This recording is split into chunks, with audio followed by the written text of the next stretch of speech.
What's up, guys? It's Johnny here from Retro Play Games, and I've got my friend and professional wet blanket Billy here, and we're going to talk Yep. about the holiday stream reveals. So we got Pantheon, the new casual format that we were speculating on in our last video, and then we have Radiant Oranges, the new set with all the reprints and all the good stuff that Billy was whining about that we didn't get in the Recollection deck.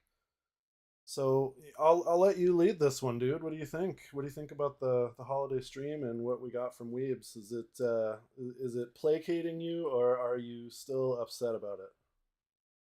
I think we should do this in order, so because there are different thoughts for different like categories. So it was I think the order was Pantheon, then it was Radiant Oranges, and then it was the Recollection decks. Is that like cool with you that we talk about that in like order? Yeah, for sure. Okay. Well, I know you want to gush about Pantheon first, but you invited me to talk about it. I want to talk about it a little bit here. First off, I think it's even if you don't not interested in Pantheon, it's still something to pay attention to because this is going to affect card prices a bit. For example, because you're limited on one card per deck, Heavenly Guide looks a lot better for that format. So I think even though you're only gonna use one, it's gonna have so much more demand than it did before. It might go up like $5, maybe even 10. Depends how popular Pantheon gets. I don't know if you agree with that or not. Yeah, honestly, I think Pantheon is a real shot in the arm for GA because if you look at games like obviously Magic has had Commander for quite some time, or back like when it was EDH in a fan made format. We've got Riftbound now, which is 1v1 centric, but I think a lot of the appeal for that is the 4 player, 3 and 4 player matches that you can do. And then Flesh and Blood has its, what do they call that? UPF, Ultimate Pit Fight. So I think a lot of the draw to modern card games isn't necessarily from the competitive audience. It's from people who want to sit down and casually have a game with a bunch of their friends. And I think this is a really great addition to the game. I was kind of speculating that that's what we were going to get out of Pantheon. It was either going to be like a popper kind of format where they limited rarities and we could only use like commons, uncommons, no rare or higher. Otherwise, I thought for sure we were going to get multiplayer. So I'm actually really pumped about it. And like I said, I think that's going to bring in a lot of people that otherwise may not have looked at GA that just want to play casually. And in terms of card prices, like I think it's really interesting that we're only getting a 60 card singleton deck. So I thought it was going to go like 100 cards like Commander has. Um, and actually, some of the other guys and I at the store tried to do like a Highlander style format, like to make our own multiplayer format back in Fractured Crown. And the card pool was just too small. So it didn't really work out that well. Plus, like, we didn't really know what we were doing. But in terms of card prices, like the one thing that we don't really have in GA is tutors, and having one copy of any given card, I think, is really going to reduce its effectiveness. So you specifically mentioned Heavenly Guide, like 1 out of 60 getting Heavenly Guide. Not sure what the math is on that because I suck at math, but I'm not sure that those are going to be the kind of swingy power cards that are going to be getting expensive in the format. But I'm not really sure. Like, I'm not really. I don't know. Like, I didn't look too hard at the boons, and I don't think we got any more info other than like the 3 that they showed on the stream. So I guess I need to get a couple of games under my belt before I could start to speculate on what cards are going to be super good. I think obviously cards that improve consistency, so like Fairy Whispers, all the Glimp stuff. I think Self Mill and Water is still going to be a good strategy. Depending on what the ban list looks like Ryle could be back. So I don't know. It's hard to speculate without seeing the full reveal and getting some games in. They talked about Pantheon exclusive cards though, so there very well could be tutors in that.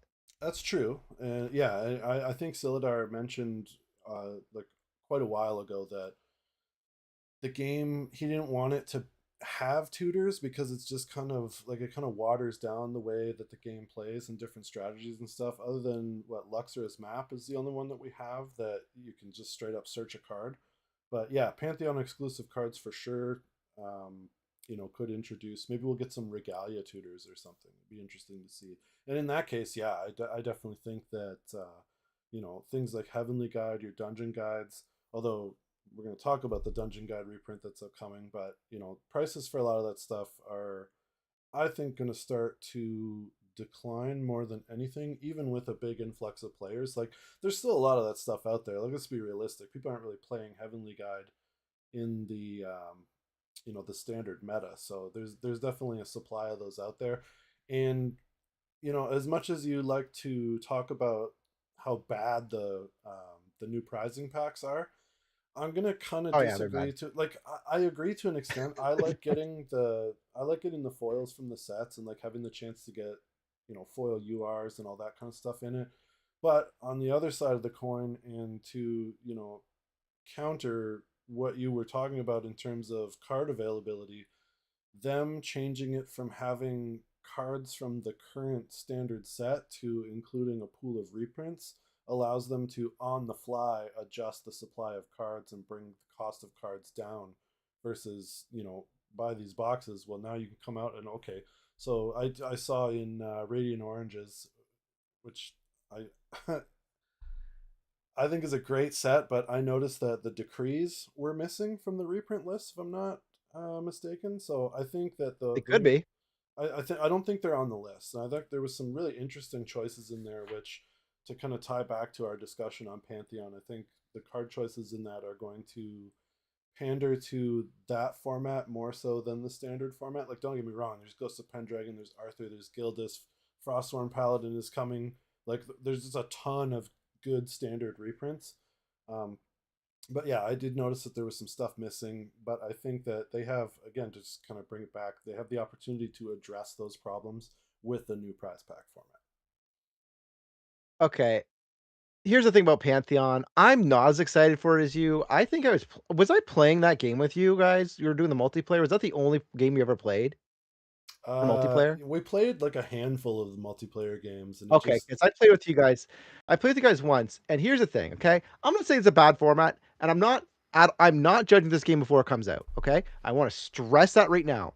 All I'm saying is we had a multiplayer game, and I found it just lasted way too long. Now I don't know how the boons are. That's what I'm saying. I'm not sure how I feel about this game. That's just the reason why I'm not hyped for it. But here's the thing. I am going to try it and give it a fair shot because Scylla pretty much said the Pantheon decks are coming with material deck cards that you can use outside of Pantheon. We're pretty much being bribed. yeah. Like, Well, I mean, yeah, we're being bribed. Well, so for those who didn't pay attention, like, I was gonna so get I am those going to decks try it. I'll see anyway. how I feel about it. I just don't want. I also don't want to see it become a crutch. Like when people say, like, I find it was way too much of the content creator. We'll call them that. The content creators for Grand Archive saying, well, there's Pantheon. Like if people are complaining about the game being too expensive, I don't want to hear about Pantheon. That is such a toxic answer. I'm not saying that Pantheon again shouldn't be budget friendly. I'm just saying it shouldn't be a crutch for the main game to make everything too expensive. Not that I think that right now. I'm not necessarily saying that. So if you because I'm going to give you a little spoiler, Johnny. I don't know if you were paying attention to the chat on the holiday stream, but when they brought up Radiant Orange's price, I was literally being tagged in chat. And I'm like, okay, well, this is gonna be a fun live. But we're talking about Pantheon still. Let's just stick with Pantheon. So yeah, that's just how I feel. I'm not overly excited. I think it could affect card prices. It, uh, it it's too early to tell how much this is gonna take off.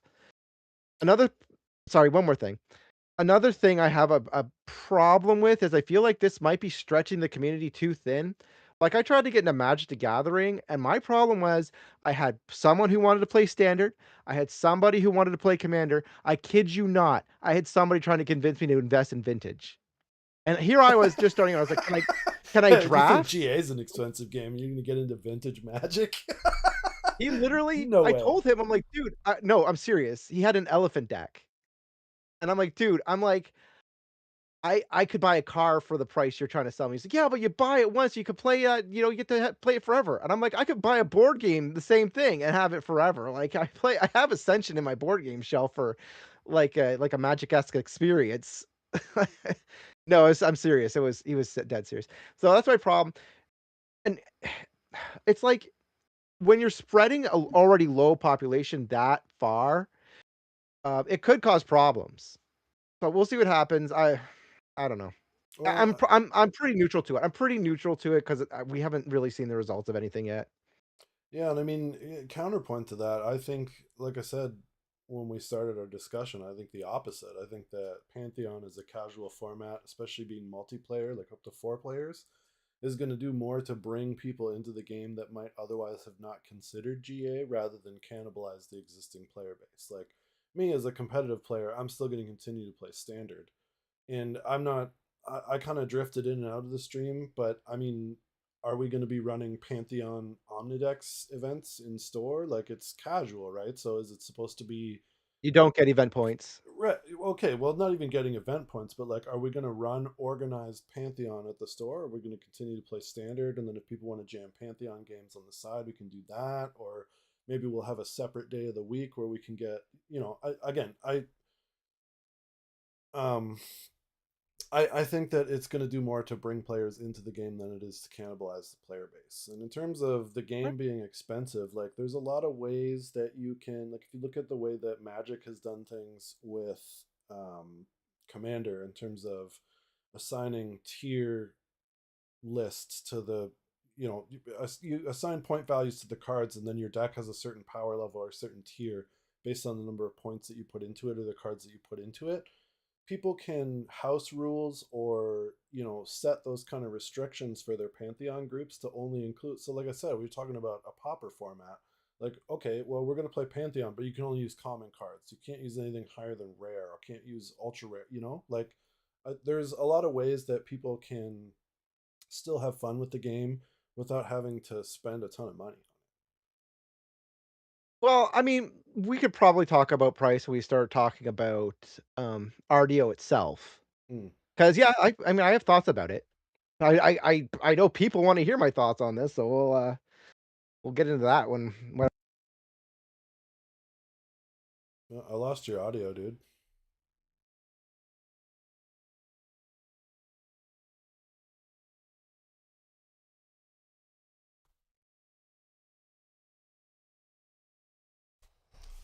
Ugh.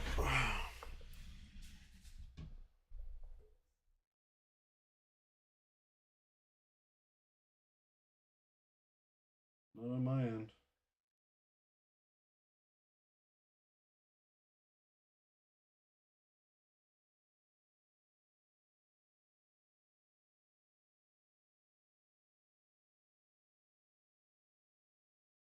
Okay. Sorry, folks. A little technical difficulties on Billy's side there.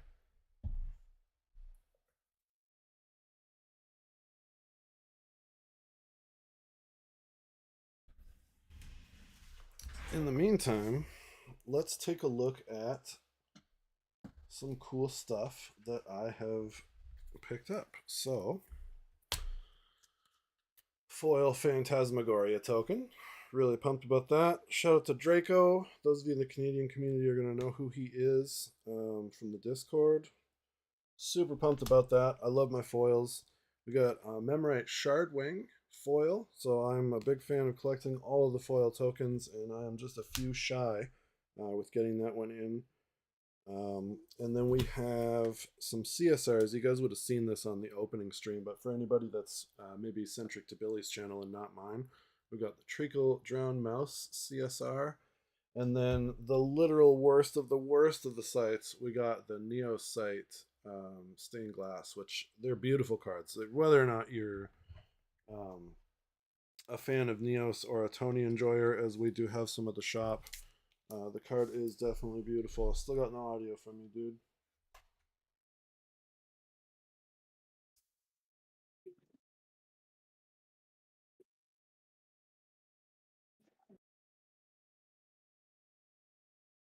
okay. There we go. He's back, ladies and gentlemen. Okay. Hello? Okay. Yep, you're good. You're good. You're good. Mhm. Maybe you can't hear me now. Can you hear me?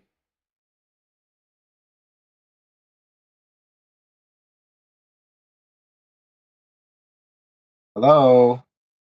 Yeah, I can hear you.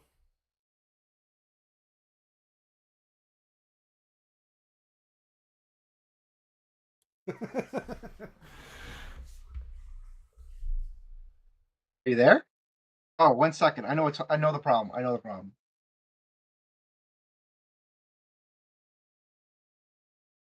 No, I don't know the problem.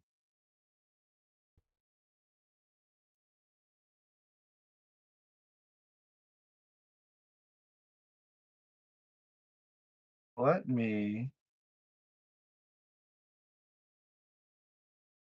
get our. No, that's not going to work.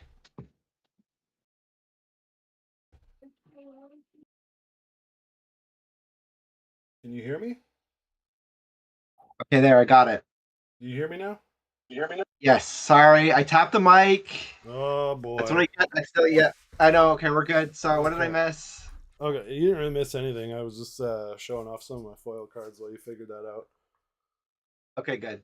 Okay, All right. where are we on now? So I think we've kind of wrapped the Pantheon discussion. I completely agree. Yep. So moving on to what, the recollection deck now. So No, let's do Radiant Origins. Radiant Origins. Radiant Origins. All right. Yes. Yeah. So I did see there was some um, upset about the price of the product. So Like a riot. okay, I mean, Fire. I think that there's an explanation behind what Weebs is getting at here. So I'll let you go ahead and complain about it, and then I will try Well, are you to. ready for this? Oh yeah, let's go. Bring it on. I'll let you All complain right. about it, and then I'll talk about why I think that it's okay. What people don't understand is I'm the anti-hero. I'm not necessarily on your side. I'm not here to escalate to take a poop on weebs for every single thing they do. I think what a big confusion here is, first off, I see why people are upset, okay? Because there's a giant party happening and a lot of people got priced out. Fully understand how you feel. I feel like what a lot of people do not realize, because there's a bit of a culture shift between like Magic and their master set, because that's what this is kind of is like. It's like their master set Hmm. versus something like the Yu-Gi-Oh! Megaton pack. Oof. This is a 400 card set. Yep, All sure right. is. Now, Dawn of Ashes is ranked really low for a lot of people because that set had 275 cards in it. Hmm. This is a much larger set. If you are just a casual person looking for reprints, even if this was at $140 Canadian, this would not be it for you. And it's really just a degenerate gambling product for the whales. And I don't. What TCG People might be product angry at isn't that. for degenerate gamblers? No, this is very degenerate. All Oh. right. And I don't have a problem with this set. I actually, yeah, that's the biggest surprise. I don't have a problem with the set. I want you guys to hear me out, okay? If you wanted to get maximum value for your $300 investment, because it's $300 Canadian, it's gonna be a little under 300. I'm going to assume it's around that because I think they said this is. I don't know if this is tariffed or not. I know the Christmas collection is because they said that on stream. And then you have your distributors who are going to want to take a bigger cut because they have to pay the tax when they import it from the States. Mm. So if it was 100, you have to sell all those cards right away because here's the thing: you're getting, and this is what I think people also get confused by. They're taking a look at the reprint sections and they think that that's purely what the rarity is. But Silidar said himself, there's going to be a lot of unique champion cards for the URs. Hmm. So that's a huge pool of URs. You're getting more URs, but you have a really good chance of not getting anything you want.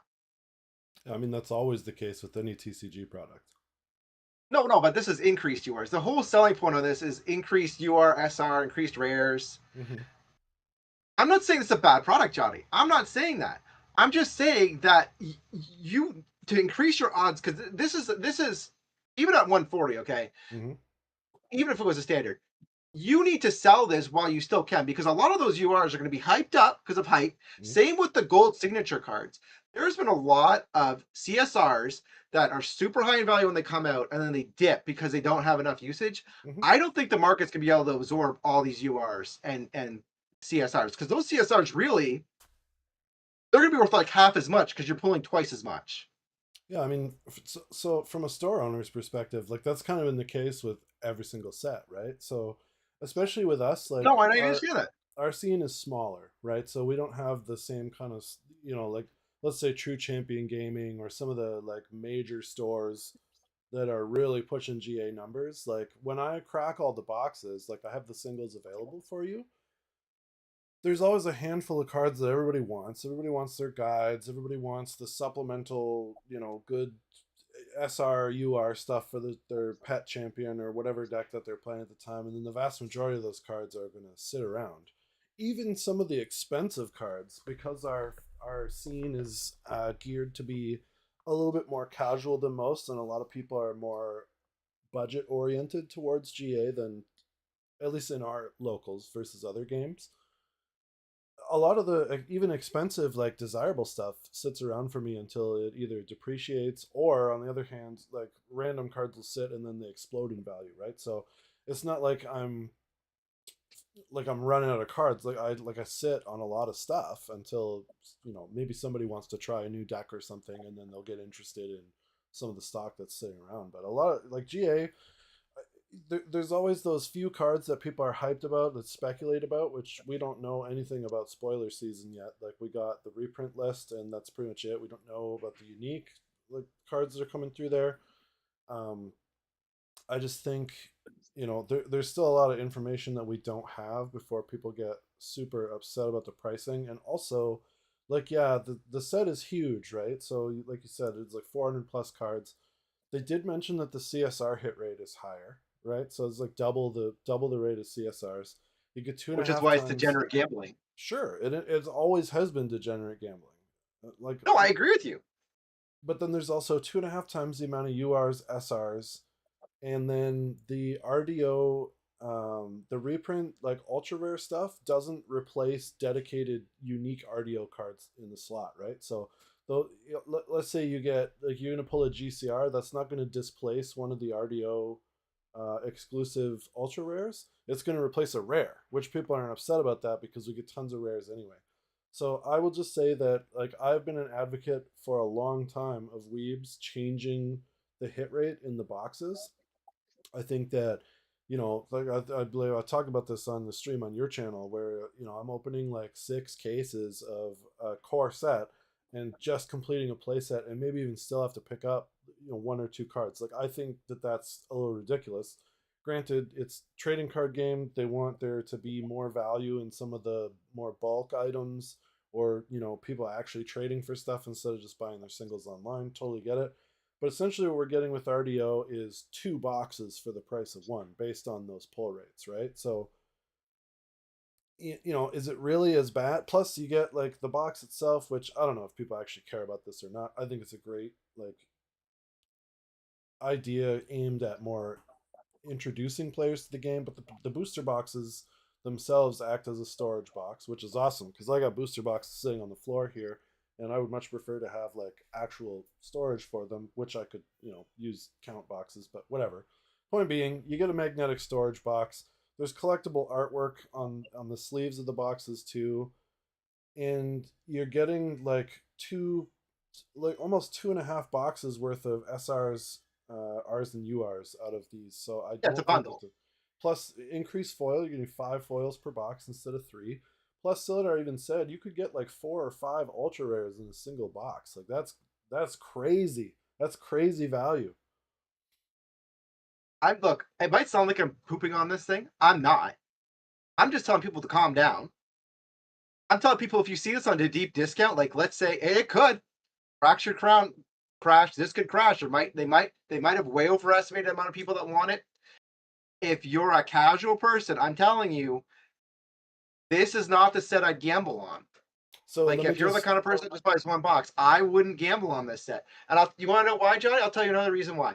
And again, okay, maybe I should just tell you why I'm happy with the set. Is that what you want to hear first?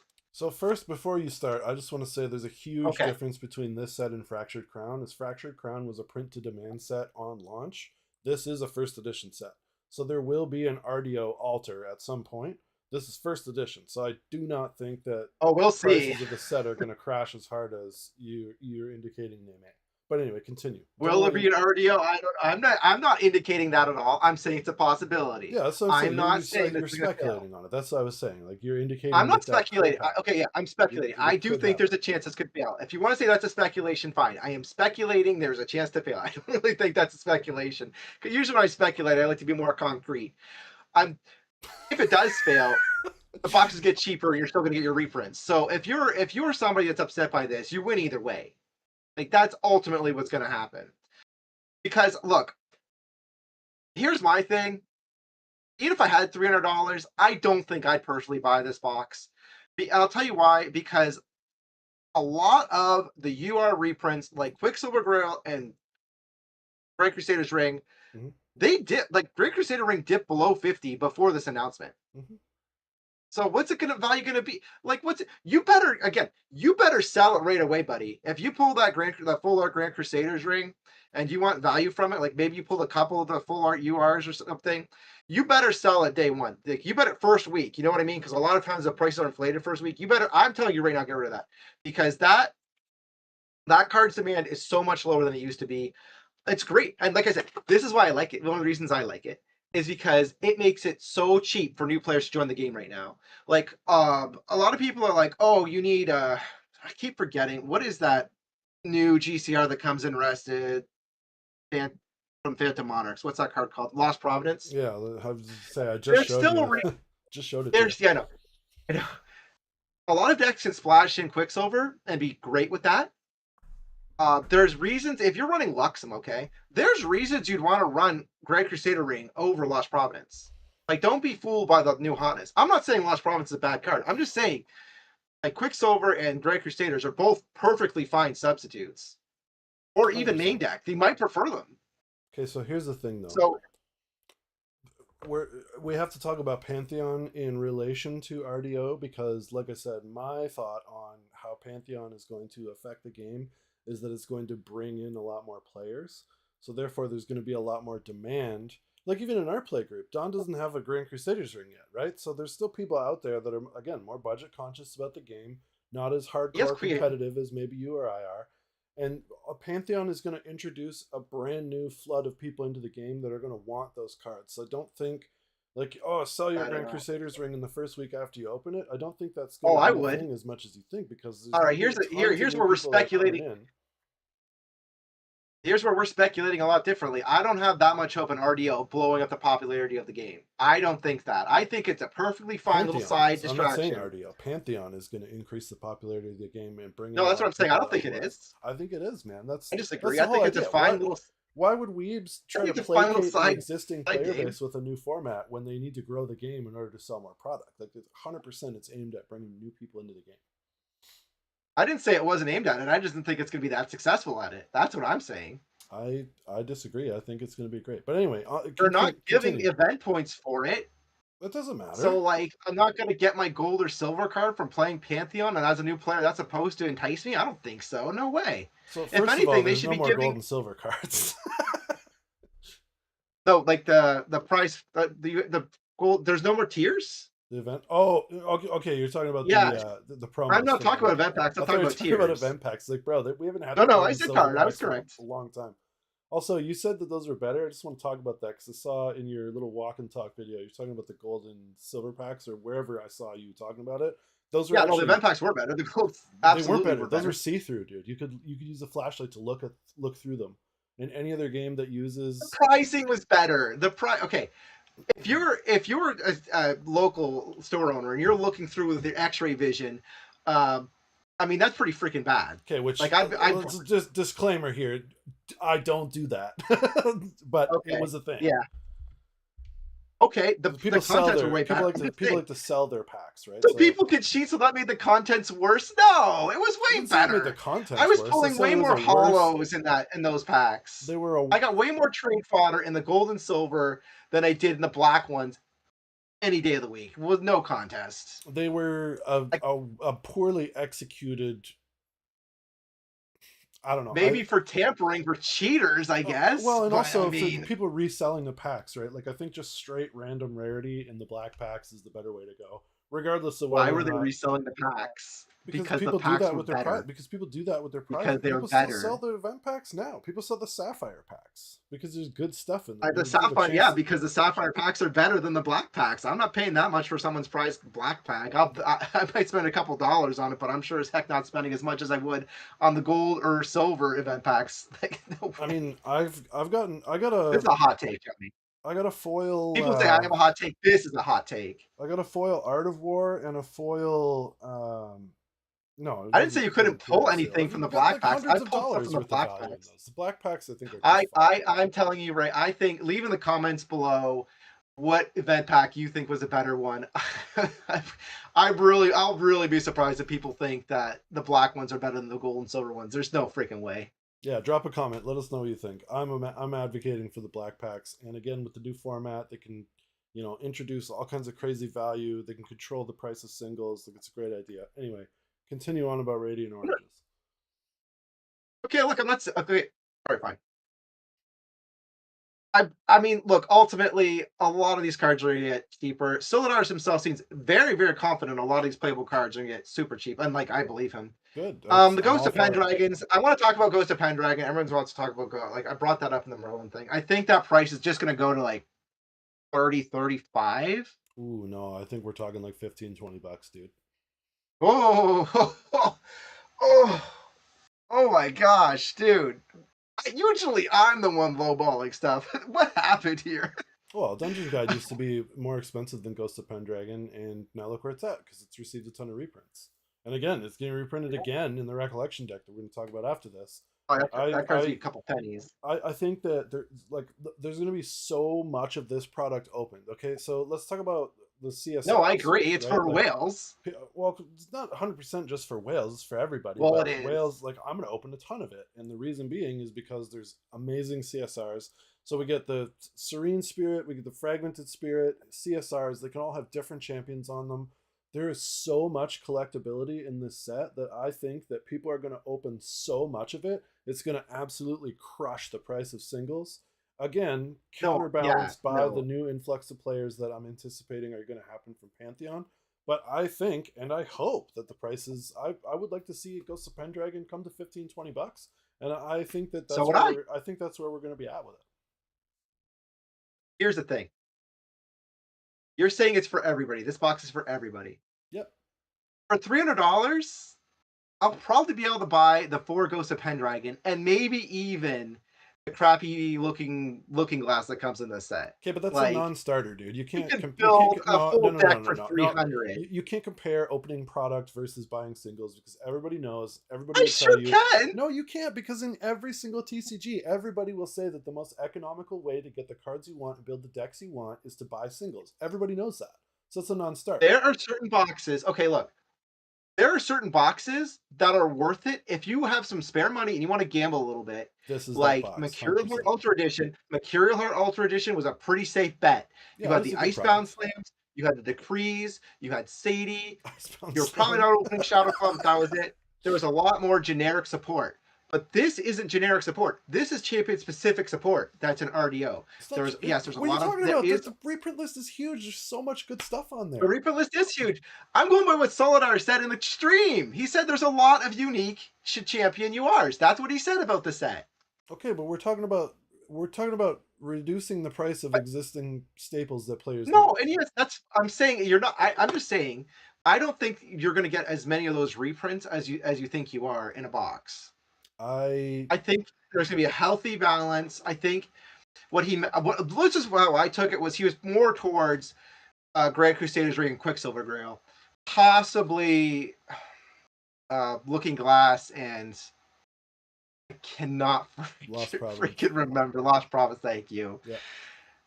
I'm telling you right now, guys, I will buy those ugly cards. My deck is full of commons. I trade away any foils. I trade away anything of value, and I try to get the ugliest, commonest thing in my deck. I will. Yep, there goes your audio again.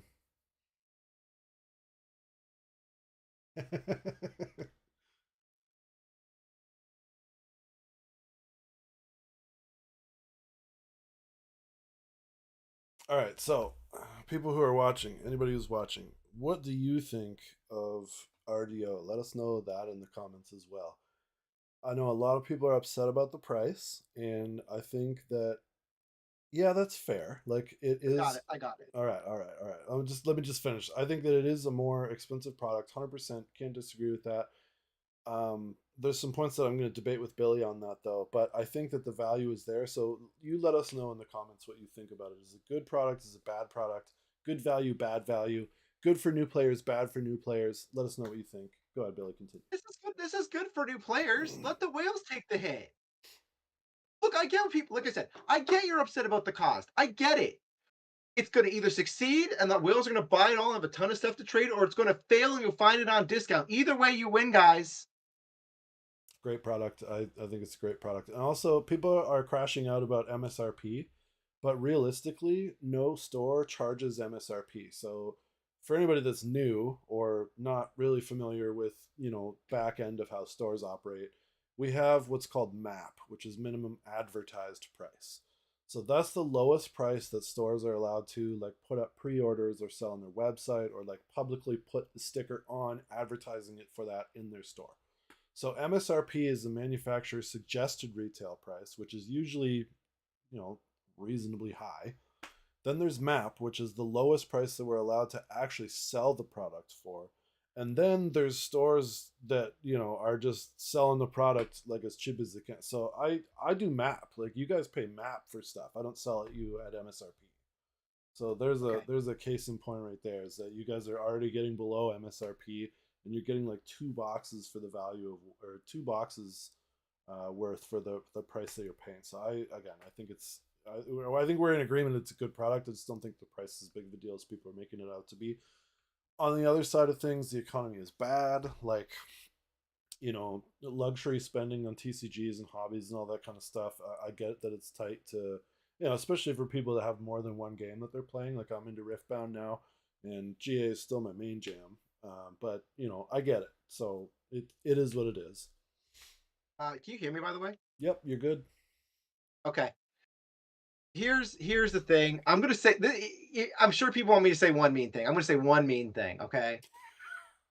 Grand Archive is not Magic the Gathering. Nope. I think the company could take a little step back with the pricing.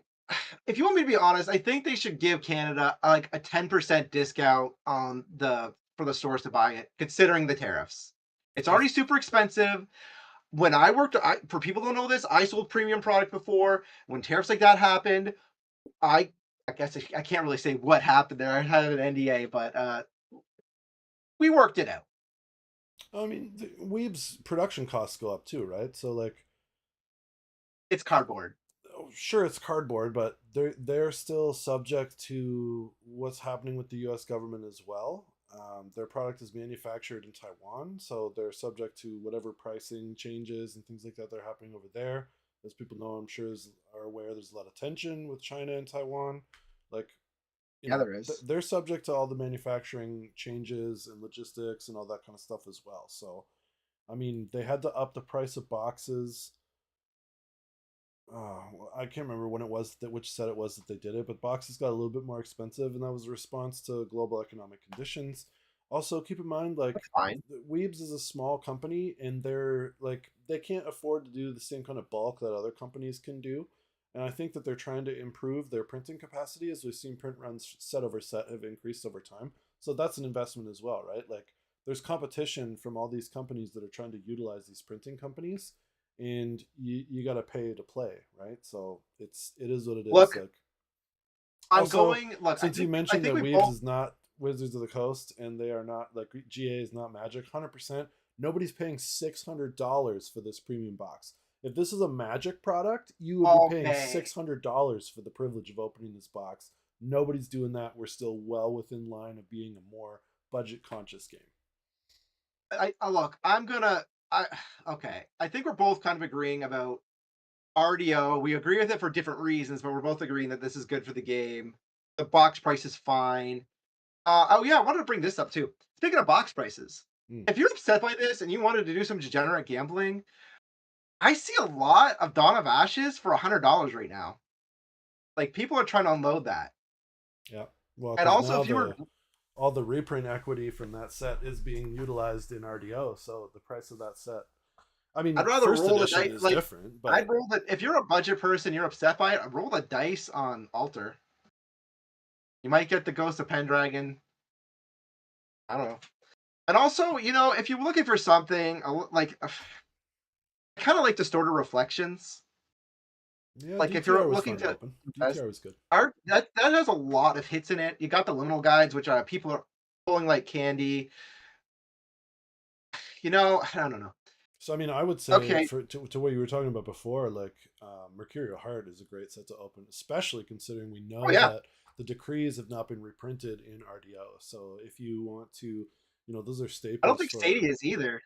I'm not 100%. I've got my computer behind me, so I can't pull it up. I don't know if you can pull it up or not, but I don't think I can Stadia's pull it on up. the list. I don't I'm think not G's gonna. on I'm the not gonna. list. I won't close any windows if I pull it up. Let's look this up. And I mean, part of the reason why they're probably excluding that stuff is because Alter is still in print, right? So that Alter edition is going to run for what, like 2 years or whatever. Like Dawn of Ashes was the first one to get discontinued. So that's those cards are still in production and still available. Whether or not your LGS can get them from distribution is another thing, which unfortunately Canada really suffers for a lot of different things. We're trying to bring back War Machine at the store. We can't get that. GA, once it's gone at distribution, is pretty much gone. And then, but again, smaller company, right? Smaller companies like SFG, Steamforge Games that does War Machine, Weaves of the Shore that does Grand Archive. These are smaller companies. So that kind of supply constraint is to be expected. And they have to allocate the majority of the stuff where their biggest player bases are, which it's obviously the United States, where the game is originated from. And also, Southeast Asia has a huge burgeoning community, so that's good to hear. And Canada, stores like mine, we do as much as we can to grow the game, but the product's going to go where the players are. There's more players there than there is here. Okay, I got the list in front of me. All right, There is no Saudi. no Saudi. All right. You know what I did see on there was some pretty janky cards like Ventus, Yeah. which I'm anticipating again is going to be because the set is aimed at Pantheon as well. So I'm assuming some of the choice. But like I looked over the list and was like, Vent or no, not Ventus, Virtus, Gaia's Roar, right? Yeah, it's like Yeah. some of the stuff that's on the list is just like, oh, okay, like why? Those cards are already like 50 cents. All right. Okay, 1 second. I'm gonna turn my mic volume down a little bit because I switched my camera. Amanda, thank you, Amanda. I love you. There. All right. We should be good now. Um, yeah, I don't know. This is like I said, I I do think maybe they could have lowered the price. I don't want to ignore chat. I don't want to ignore the community that's upset by this. If they're gonna do another capstone set, maybe make it less of a deal, like less rare pulls for a lower price. Mm. Because they did kind of blindside people with this. It wasn't like they had said out at the very start that this was going to be like a premium like collection priced set. They just said it was like gonna have a lot of reprints and stuff. Well, they said So it I was a could see where people capstone got set. blindsided. They said capstone. Oh, Maybe they nobody could. knew what that So meant. well, okay. That's what I was about to say. Maybe they could use better wording, but we could assume that this is there's a new format being announced with it and everything. I think it was fair to assume that this is going to be a bigger deal than just a regular core set. Okay, a bigger deal didn't have to be that much bigger of a price. I mean, It wasn't like it's like a master set. It's like a bundle, right? I feel like we're talking in circles now. yeah. I agree with you. I'm not even trying to argue with you on this. I don't have a freaking problem with this. I think people are like got themselves all hyped up, and then like the second it said 400 card set, guys, you should have just lost your hype. There's also a lot of new cards in it. Like I think that's the other thing people don't understand. There's a lot of new cards in this. Yeah. Yeah, So the set the is second it said huge. 400 card, that was not for us. Yeah. Set is huge. Right? That kind of dilutes and goes back to the point I was making where cool they've bumped up, and you talked about this too. They bumped up the pull rates, but like there's so much stuff to get. But I think that the increased chances of value and the fact that reprints don't displace RDO exclusives in the rarity slots, and we're displacing rares. Like I think it's all going to shake out. It's going to be fine, but we won't know until we get our hands on the product. I'm going to give this suggestion before we move on. They should have released like just 10 booster pack bundles for this as well. I know they're a small company, but hopefully when the time the next capstone set comes, they have more printing capacity to do it. Because I think if there was more smaller bundles and then maybe have some bonus cards built through in, even if there was something that not that important, people would have been happier. Yeah, I mean, there's still nothing stopping people from buying individual packs or even splitting on a box, right? So, like I said, with the pull rates, what they are, like if you split on a box, you're essentially getting one box. You're getting half a box, but you're getting one box worth of cards, one box price. But also, like, as soon as you start getting into those like booster bundles and the stuff that other games are doing, you lose the chance to hit the CSRs based on the statistics per case, which is a good thing and a bad thing. Like you can get really good chase cards out of some of the random sleeve blister packs and that kind of stuff. But then, can they be weighed? There's just, it introduces all sorts of problems. Yeah, all right. Well, there you go. Sorry, guys. People thought I was going to just trash Weebs on this. Not so much. I think a lot of the problems are going to be solved by this. It's nice that Advent of the Stormcaller is reprinted because, like, I'm a Ride player. I brought this up in my video. I'll bring it in a second. It was $25 for that card, and then before CL came out and wanted to use it, and I'm like, I'm not paying this much. So it's nice to see some of the decks getting lower in cost. Yeah, 100%. All right, so I think we've exhausted our discussion about Radiant Oranges, so that leaves the last thing, which is the Recollection deck. And I will start by saying that, yes, we are getting the dungeon guides in this. So, but that was a big point of contention that Billy brought up in our last stream. Was we talking about why don't they put the dungeon guides in this product? And I'm not saying that I'm eating my words here, but I will say that what they addressed was that what is it, Mordred? The Mordred deck is going to be aimed at new players specifically, where the previous products weren't specifically aimed at new players. But Weebs has come out. I don't remember him saying that. 100%. They said it's in the product sheet. Previous product wasn't. They didn't say previous product wasn't. They said, but it was the Recollection deck. You can keep going. You keep going. It's your stream. You keep going. Yeah, the previous Recollection deck products were not aimed at new players, 100%. They were aimed at franchise players. Like they're great, whatever. We already did that to death on the last stream. But they did indicate specifically that this one is aimed at new players. So I would say that kind of implies that the previous ones weren't because they didn't advertise. I don't remember him saying specifically. They said it's in the product sheet that this is great for new players. I'll tell you what he said. I'll tell you what he said. He said Recollection decks are specifically aimed at new players and doing like deck strategies that they couldn't accomplish and any other format and any other like product that didn't give you 4 copies of each card. So that's all he said. I don't think the objective changed for the previous ones. Okay. You could again let us know in the comments who you agree with. Johnny did it, but I was right. Were the previous Recollection decks aimed at new players? Was the Merlin Recollection I think they were. They're just badly designed products. I think they were. Not. Yeah, to pick up the Merlin Recollection deck as a new player, like we had that one guy do that at the store. He got and was like, he never came back after he did that though. Right, that's what I'm saying. Was that a product ideal for a new player? Absolutely not. You're trying to learn the mechanics of the game, which I think we can agree the game has gotten complex over time since Dawn of Ashes to now. You're dealing with a brand new champion that nobody's ever used before, so you can't really ask players for help on card functionality because nobody's played with the deck before. Like it's just that deck specifically, I would say Tristan too. Tristan's really complex. Definitely not aimed at new players. Guoja and Sylvie, okay.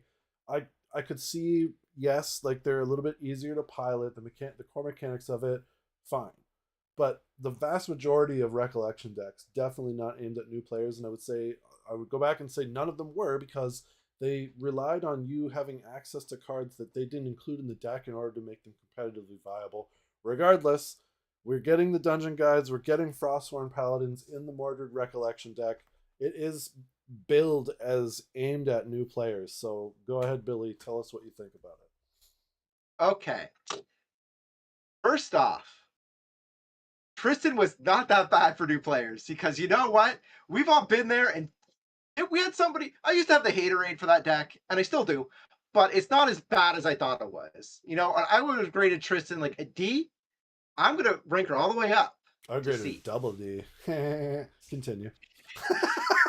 because we've all been there. Sometimes you just get sliced and diced. And you know what? the base Tristan deck can slice and dice. Yeah, you can get slice and diced. Oh yeah, It had a lot of feels bad, man. It had a lot of annoying cards. I mean, yeah, we have a Tristan player that makes top 3 just because she can slice and dice once in a while. You know, she gets nothing you can do about it. Okay, but to your point there, like she had to spend a lot of time playing that deck in order to like get competent with it, though, because she learned Grand Archive playing. Yeah. Well, she started on Tony, but then quickly went over Oh to yeah. that deck, Can and we it talk took a about the long complexity? time. Can we talk about this complexity creep that people keep crying about? Yeah, absolutely. It's not true.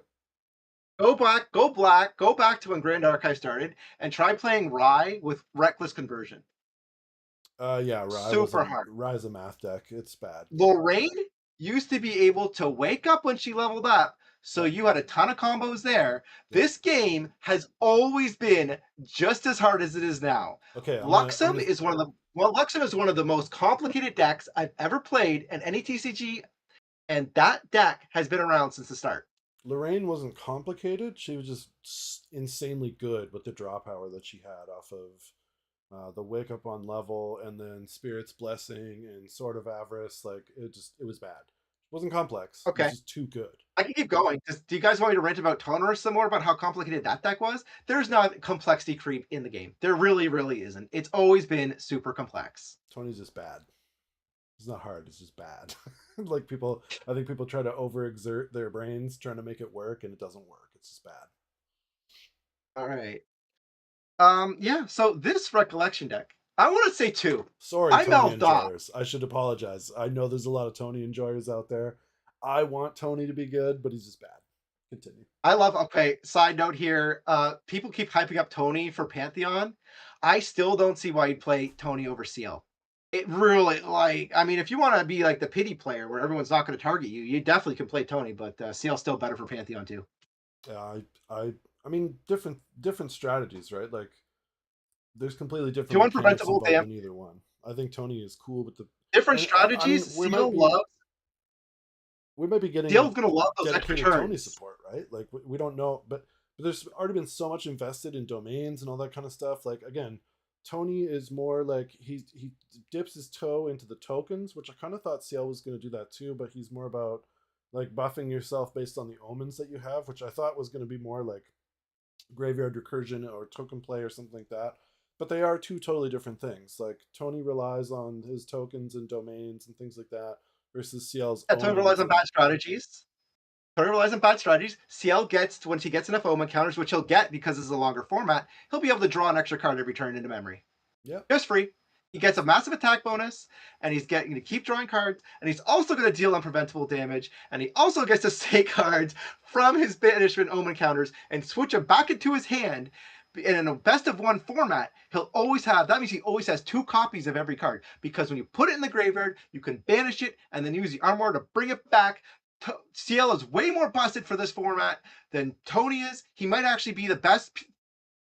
You're hearing it right now. He might literally be the best champion for Pantheon, just because he's not only good for the early game, he's broken in the late game. Yeah, I mean, just by himself. There's a lot of stuff that's broken in the late game, but again, you got to keep in mind that we're only getting access to singletons of every card, right? So the way that every strategy is going to unfold is going to be a lot different because you're forced to think using other card choices that may be suboptimal or that you wouldn't have considered before, because you can't just jam in the engine at 4 of, 4 of, 4 of, right? We get 1 of each. But chat, let us know what you think. Who's your favorite champion for Pantheon? Who do you think is going to be good? That's what makes him broken to me, is you can repeat a good card and other people don't got that option. That's what makes him good. Yeah, Cleric has that option where you can tuck cards.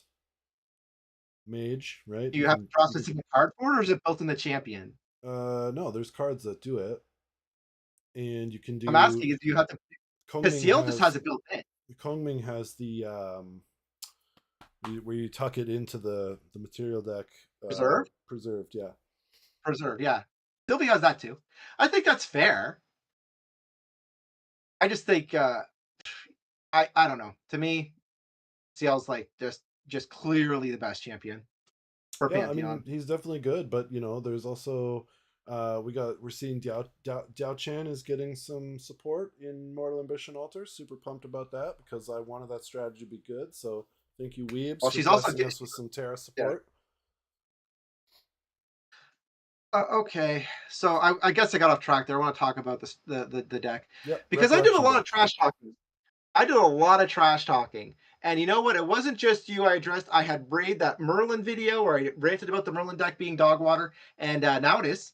There, to be fair to Merlin, pretty much all of them are. Mordred is going to dog walk any other starter product just because he comes with 4 Dungeon Guide.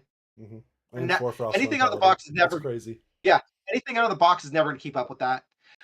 And a lot of people, I got a lot of hate from the, again, content creator program people. And everyone's like, oh, they're not going to be able to do that valuable reprints. Or a small company. I want to do a little bit of math here. And I know people are bad at math once you get in the upper digits. But Ghost Pendragon, Mm-hmm. $60 card. Right now. Dungeon Guide, $25. Yep. I will be generous and put Frostsworn at 15. Yep. Right now it's 10 because no one plays water, but on average it was a $15 to $20 card. Mm-hmm. We'll put it at 15. Yep. Those two values, $40. Again, you get 4 copies of each card. That's pretty good, and that's also pretty close to the value you're getting with what we would have got with Ghost of Pendragon. Like, it's absolutely what I cried about. It's absolutely what I wanted. It's on par with Pokemon's Battle Arena decks. It's on par with Yu-Gi-Oh! Structure decks. People are going to say, well, we haven't seen the full content. How could you say that? Because Frostsworn would have kept going up if it wasn't reprinted. That's why. Yeah, and you're because getting 4 Mordred's, copies of each one. Like, that's just bonkers. Yeah. So it's what, 20, 40, Yeah. 60, 80 worth of Dungeon Guides, and then 60 worth of Frostworn Paladins. So you're getting 150? 140, No, sorry, 150, 130. 140, I think. Yeah, I don't something. know. We'll stay around See, that. everybody's bad at math. Whatever. Point is, like, you're getting Yes. double the deck's value just out of those 8 cards. Plus, we don't know what else is in there. Plus, probably packs. Huge right? W Is there going for to be me. RDO Huge packs? Did they W. put any extras in there?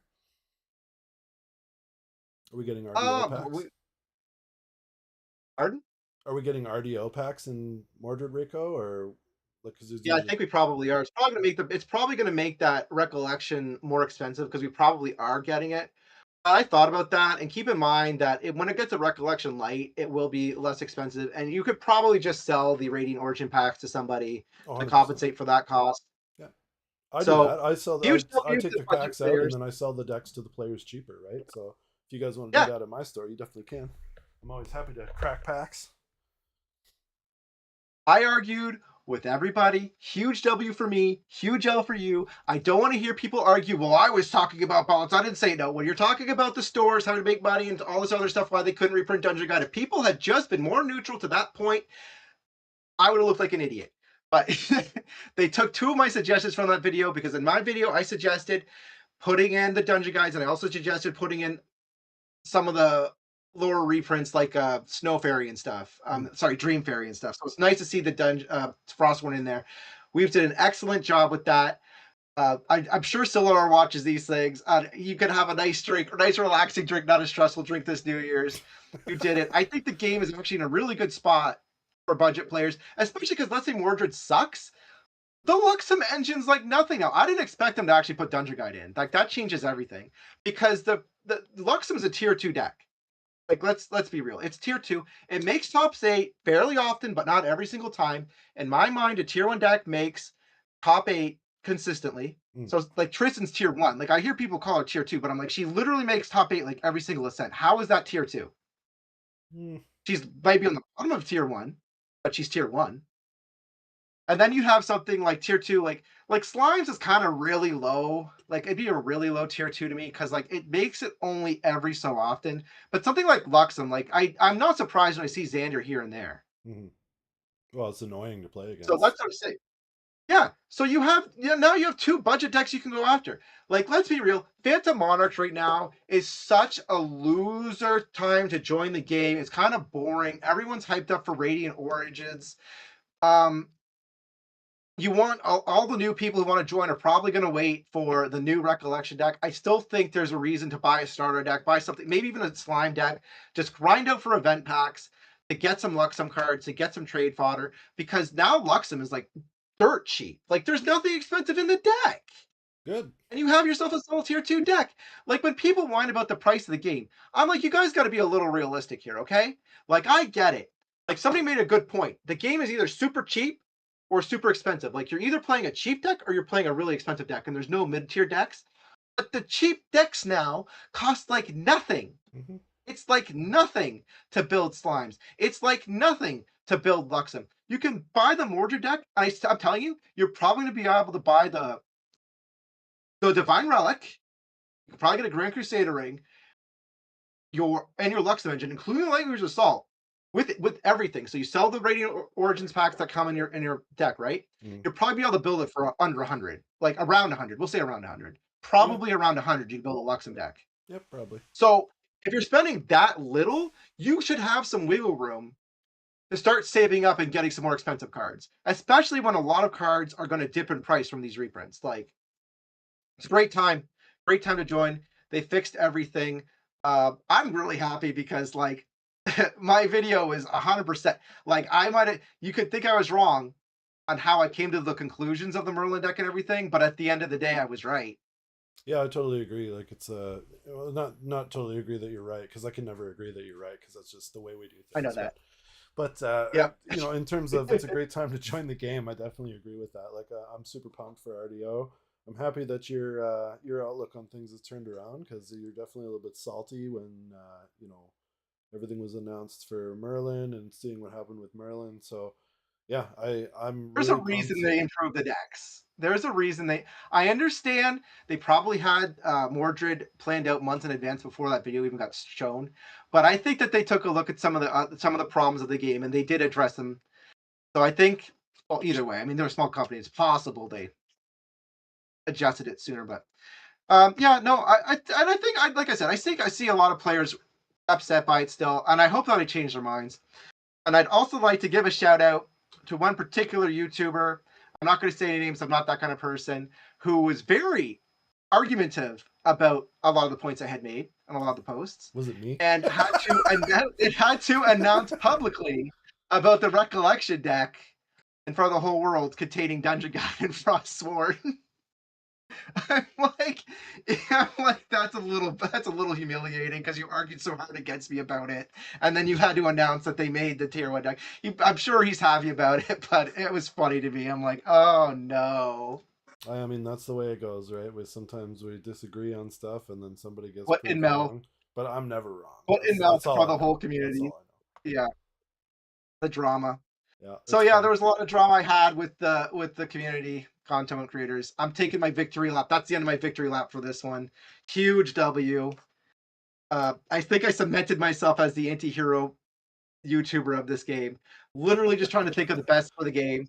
Just doing what's best. Just saying what's best for the game. So when I'm happy, I'll be happy. Like I am Mr. Negative. I'm super negative. I'm just bearish. You're talking a lot of money in these games. So no, great I time. mean, there's nothing wrong with that, and I definitely enjoy our discussions. And I wouldn't consider myself like 100%, you know, bullish on the game in every single choice. Like if you guys go back and watch some of the other videos on my channel, or some of the other things that I've, you know, put up online about it, I'm definitely willing to criticize things that I disagree with in the game. But you know, we all have different perspectives. Like I have a different budget for the game than some of the players at my store do. You have a different budget than I do, right? We have different approaches to the game. Not necessarily you and I, as we're both, I would consider us relatively competitive players. Like we go to our regionals Yeah. and Ascent and all that stuff. But in terms of the play group, like everybody's at different levels in terms of skill and competitiveness and budget and what they want out of the game and what they like about it. Like that's one of the things that makes the community great, is we're not all just part of the hive mind. Yay, everything's great. Like I have no problem calling out weebs when when they do something, or something comes out with the game, or something, you know, that I don't like. Like I'm 100% willing to talk about it. I don't get as bent out of shape about stuff as you do. That's left the handle. I got a bit of a temper. That's fine. Yeah, I got a temper. But hey, like I said, I mean, people complained about the recollections. That's how they got changed. Yeah, and that's fair enough. You know, I'm happy to see, like, it's not like, oh man, I'm wrong. It's good for the game. They're putting dungeon guides and Frosthorn Paladins, but I'm wrong. Like, I'm happy about that. And like I said, you know, I've talked about this in previous discussions in our last stream. Like, I'm all for the price of cards going down. Like, just because my collection has a bunch of value doesn't mean I want it to stay that way. I want the game to be cheap, because I want people to be able to play at high competitive skill level without budget being a factor. I want to play against your wallet. I want to play against your skill level, and that's important for the health. I just think this is a huge. This is just a huge W for those dungeon guides. I can't say it enough, because it sucked as a player to spend $80, walk out with a sour taste in your mouth, like, oh, my deck can't keep up, my deck sucks. Now I really do think Mordred will be great. I think he's going to be fine. I don't even know what Mordred 3 does. I know Mordred 2 had a really good ability where all the attack cards count as floating memory. Yep. So not only is he going to have an easy time leveling up, but he'll be able to use Frostwarn's effect with his attack cards to get a buff, draw a card. It's gonna You're gonna be able to turbo up. It's gonna be so much fun. I'm so happy. Yeah, I think it's going to be a fun deck to play for sure. I think it's going to be an easier deck to play, considering it's geared towards newer players. So that's good. Like, probably the self-mill strategy is going to lean into, where you dump all the floating memory to the attack cards and floating memory into the grave and stuff. Like, it's going to be great.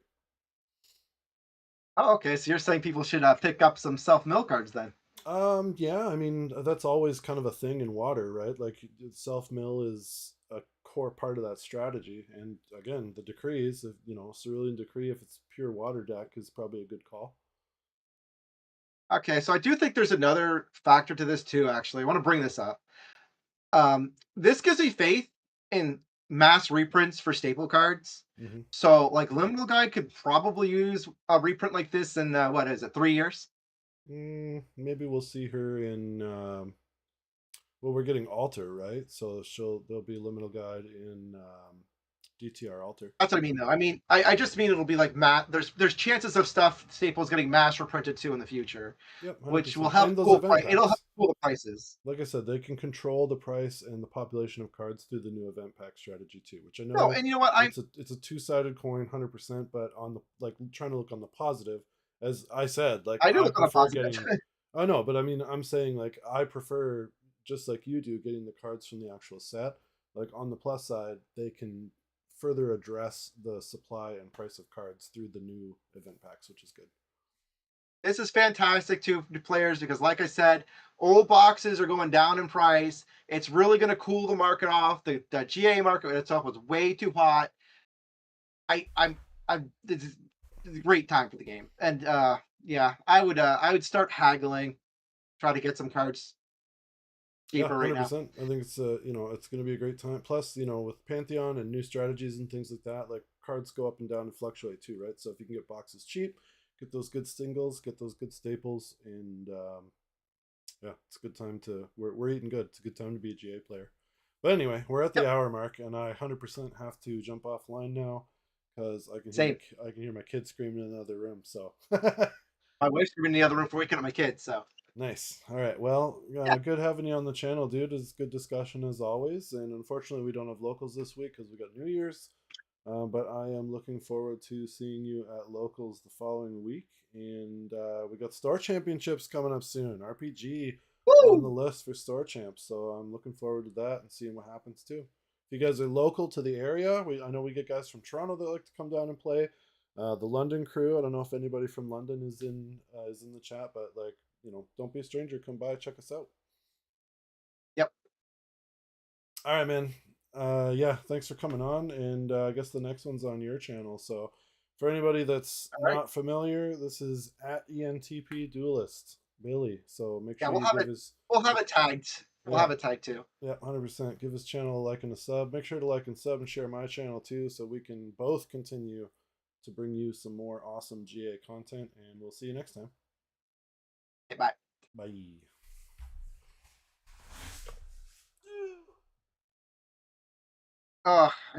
Hold on, we're not off yet. Okay, yeah, I tapped the mic. That's what happened. I was like, oh shoot. Oh no. Okay, now we're off. When I tapped the mic, my computer detected it again.